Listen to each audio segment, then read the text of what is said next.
ইসলামের নাম ভাঙিয়ে চাঁদাবাজি তো দলগতভাবেই তারা করতেছে। চাঁদাবাজির কথা যদি বলি, বাংলাদেশে তো দুর্নীতি হয়, ঘুষ হয়, চাঁদাবাজি হয়, সবই তো হয়। এটা তো একটা সার্বজনীন সমস্যা। এখন জামাত তো আসলে একটা ইসলামিক দল। তাদের একজন এমপি তার মেয়ের নাম ঢুকিয়ে দেয় অনুদানের লিস্টের মধ্যে।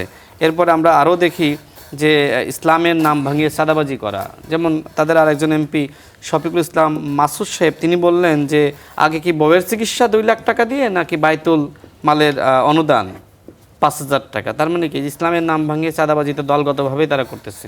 আচ্ছা, তারপরে দেখেন যে তাদের মানে এমপিরা তারা কেউ পর্দা চায়, কেউ ওভেন চায়। এখন তাদের এই যে এত ডিমান্ড, তাই না? কেউ হচ্ছে আপনার সরকারি সুযোগ সুবিধা চায়, কেউ বাড়ি চায়, গাড়ি চায়।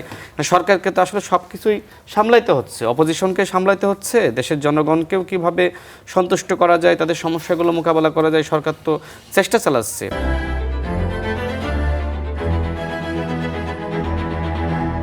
এরপর জুলাই সনদ নিয়ে তিনি বললেন, দেখেন জুলাই জাতীয় সনদ নিয়ে কি আলোচনা হয়েছিল তিনিও জানেন, আমিও জানি। তারপরেও তাদের তো রাজনীতি করতে হবে।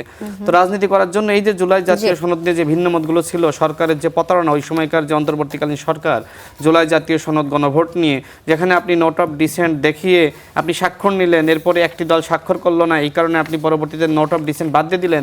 ওই সময় তো বিএনপি সংগ্রামী মহাসচিব দলের পক্ষ থেকে প্রতিবাদ জানিয়েছিলেন। এরপরে গণভোটের অধ্যাদেশ 4টা প্রশ্ন 1টা উত্তর, সে সময় তিনি প্রতিবাদ জানিয়েছিলেন।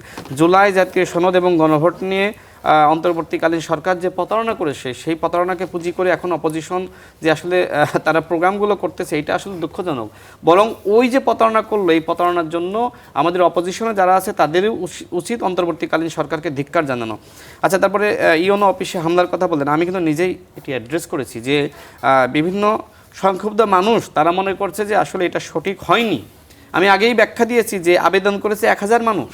তো 1000 মানুষের মধ্যে আপনার 100 জনের বেশি আসলে নেওয়ার সুযোগ নাই, তথ্য সংগ্রহকারী। তো এখানে 900 মানুষই তো সংক্ষুব্ধ হচ্ছে। সুতরাং এই ধরনের ঘটনা তো মানে ঘটা স্বাভাবিক। এই সংক্ষুব্ধ মানুষজনকে তো আরও আপনারা উস্কে দিচ্ছেন এই ধরনের কথাবার্তা বলে। বরং আপনাদের দায়িত্ব ছিল তাদেরকে কিভাবে আসলে তাদেরকে মানে নিয়ন্ত্রণ করা যায়, তাদেরকে বোঝানো যায়।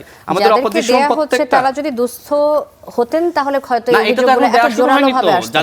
যাদের কথা বলা হচ্ছে না, এটা তো তথ্য সংগ্রহ করতেছে। আচ্ছা, এরপর আপনার বললো যে প্রশাসক নিয়োগ।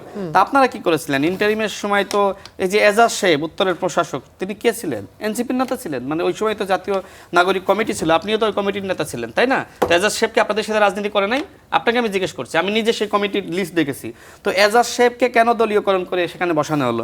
এরপর ঢাকা বিশ্ববিদ্যালয়ের ভিসি, তিনি কোন মতাদর্শে ছিলেন? বিভিন্ন বিশ্ববিদ্যালয়ের ভিসি কোন মতাদর্শে ছিলেন? দেখেন, ঢাকা বিশ্ববিদ্যালয়ের ভিসি কেন তাকে আসলে কোন প্রক্রিয়ায় নিয়োগ দেওয়া হলো, আমি সেক্ষেত্রে নাহিদ ইসলামকে আমি নিজে জিজ্ঞেস করেছিলাম যে কেন আসলে শিবিরের পরামর্শে, মানে সে যেহেতু আমার জুনিয়র, তুমি করে বলেছিলাম যে কেন শিবিরের পরামর্শে তাকে নিয়োগ দেওয়া হলো। আমি চ্যালেঞ্জ করে বলতেছি, ঢাকা বিশ্ববিদ্যালয়ের ভিসিকে শিবিরের পরামর্শে নাহিদ ইসলামরা নিয়োগ দিয়েছিল।